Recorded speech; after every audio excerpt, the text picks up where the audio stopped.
What's up, boys? This is Kintango coming at you from Waterloo, Ontario, Canada. And I wanted to do another video to explain a few things about Alt-Universe for those of you who are going to be playing it on AAA or otherwise. So today I want to talk about the political situations, also the different straits that are in the game, similar to like the Gibraltar Strait or Suez Canal in the base game. And then also I want to talk about just some rules that are specific to China. So let's start with the political situation. So at the beginning of the game, I try to make this as simple to remember as possible. But at the beginning of the game, there's only three powers that are at war, and that is Italy is at war with the UK and Anzac. And that's kind of easy to remember because if you're looking at the map, Italy is already occupying a UK territory. They've made an aggressive move before the game has even begun. So they're already at war with the UK and Anzac. And Anzac doesn't have its own political situation. It's just going to follow whatever the UK does. So that kind of eliminates any sort of a sneaky Carl situation, if you're familiar with that from out of box. So yeah, they're just going to follow whatever the UK's political situation is. They're not going to have to make political decisions on their turn. So you do have to think a little bit about who you want the Anzac to be at war with when you're on the UK's turn, because they're going to have to declare war already on that turn, so that Anzac is going to be at war with them when their turn comes around. So that's the starting situation. Italy is at war with the UK and Anzac. So then here we have kind of three different groups. We've got, with the one that is powers that are able to declare war on turn one. So we've got Germany, Japan, and Italy, plus the UK/Anzac. And all of them are eligible to declare war on any opposing powers at any time. So there's no restrictions for them. So that's the first group. The second group is China, the US, and Russia. And they all start the game neutral, and all three of them can declare war on turn three. Now there's other ways they might get pulled into the war before that happens, but if not, they're all eligible to join the war on turn three. So easy to remember because it's for all three of them it's the same time. And then we have France off to the side. France is indefinitely neutral, so they don't have a specific time frame on joining the Allies. It's just going to be trigger based, so certain things happening. So let's talk a bit more about those. So with China, China doesn't have any other triggers other than them being declared war on by the Axis. So if any of the Axis declare war on them, then they can declare war on all of the Axis. So that's what would bring them into the war earlier than the third turn. As far as the U.S. goes, the only trigger there, aside from them being declared war on, is if this Australian or Anzac territory with the city is taken. They consider that a little bit too close to home, so they're going to then be able to join the war. And similar with this UK territory with the city over here, they consider that too close to home. So if either of those are taken before turn three, then they're going to be able to go ahead and declare war. So then there's Russia. Russia obviously will be able to declare war if one of the Axis declares war on them. And then otherwise, the other, I guess, trigger for them is all of these territories with the red blocks. So there's 4 pro-Allied territories, these 3, and then this one. If those are attacked, Russia is able to declare war. Also, if these strict neutrals with the red blocks, I'm calling them Neutral League, that's why it says NL. If those are attacked, then Russia can declare war as well. So if you're Germany, you do have to consider, if you're trying in the first turn not to declare war on Russia, you've got to make sure that you don't take out any of these pro-allies that will give them the opportunity to declare war. So then there's France, and France has a few different ways they can join the war. One being if any of the neutral league is attacked. So you see a bunch of different blue blocks on the neutral league territories here, also over here, and there's one here as well, and then down at the bottom.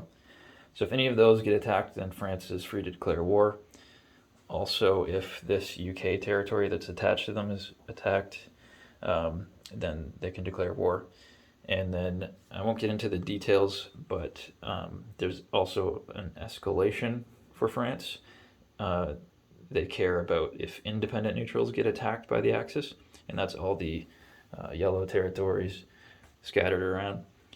If those are attacked, then they will escalate, and if enough of them are attacked, then they can join the war that way.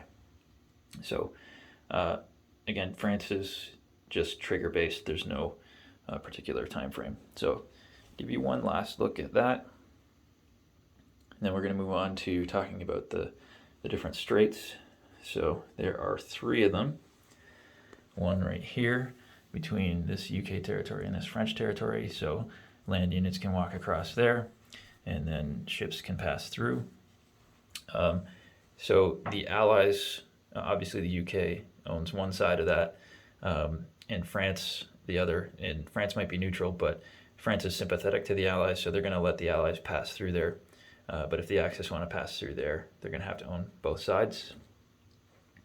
Down here, between this German territory and this Italian territory, is another strait. So obviously you've got your alliance has to own both sides of that to pass through there. So relatively straightforward. And then the tricky one is this sea zone 76. So this whole sea zone is considered a strait, meaning that these 6 territories with the upside down roundels on them are considered adjacent. So land units can walk across here, vice versa. Basically, if it was butted together, whatever would be touching, you can cross. And likewise for air units, they can just cross directly and ignore that sea zone, or they can also go into the sea zone, with the exception of the Chinese fighter. It's kind of like out of box. They're not allowed to go into sea zones, but they can cross using the land crossing.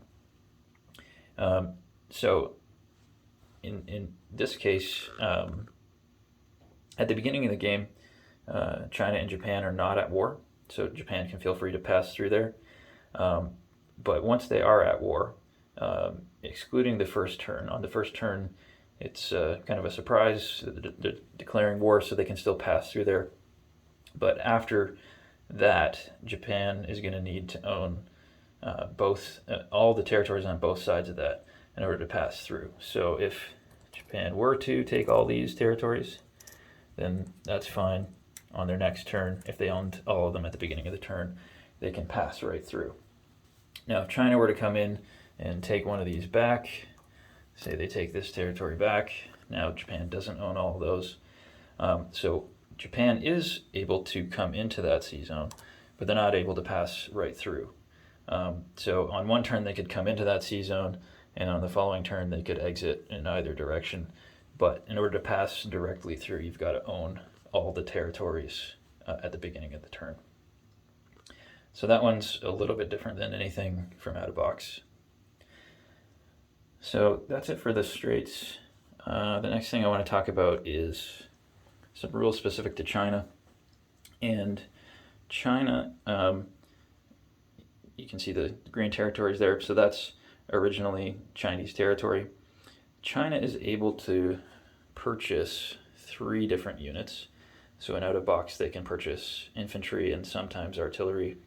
In this, it's similar in that they can do infantry and artillery, but also anti-aircraft guns.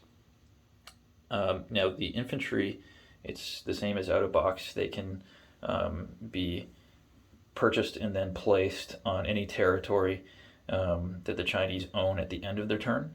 So any of these green territories, they can be placed.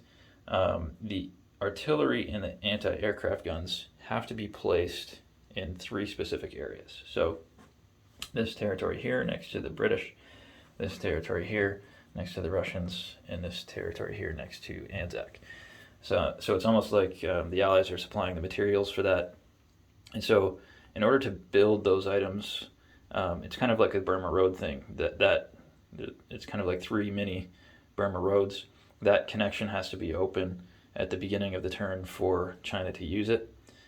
So in this case, UK-26 has got to be Allied owned, and China has to own C-21 at the beginning of their turn, and then they can build artillery or anti-aircraft gun there. They can only build 1 in each of those territories. So let's say this was the situation at the beginning of the turn, and China decides they're going to build an artillery and an anti-aircraft gun. When they get to their placement, they're going to only be able to, say, put 1 there and another one up here. So they're limited to placing them in those territories and in only 1 per territory. So that's something specific to China. In this game, in Alt-Universe, China is able to, unlike Out of Box, they can actually attack these Japanese territories. So they aren't just stuck on the Chinese territories. They can go onto the Japanese territories and take those out. Now, they're not going to be able to place units on those territories, so they're only going to be able to place new units on the Chinese territories, but they can go into the Japanese territories.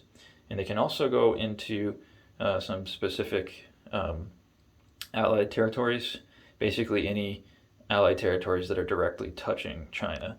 So this UK-26 here, these 2 Russian territories, this Russian territory here, and this Anzac territory. So they consider those important enough that they can leave their own territory for.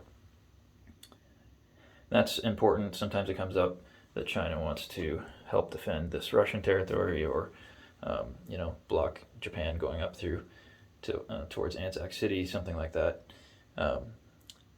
Anyway, so that's what the green and red dice was, just to say that China can train infantry on their own territory, so that's why it's green, and red is where on Japanese territories, they can't actually place their new units. So I think that's it. One more thing that I will mention, China does start with an artillery unit, and I'm using US units to represent that. They also start with a fighter, like the Flying Tigers in the out-of-box game. And the one special thing is, if China is left out of the war on their first turn, so it gets around to them on their first turn and they're still not in the war, then basically the US is going to recall that fighter. So it's going to move from this C4 territory up to here, and it's going to become a US fighter for the rest of the game. So basically the US is trying to avoid leaving their fighter there because of the internal kind of turmoil going on in China. So I think that's it. We talked about the political situations. We talked about the Straits, and just some of the special rules with China. So that's it for today. I'll talk to you later.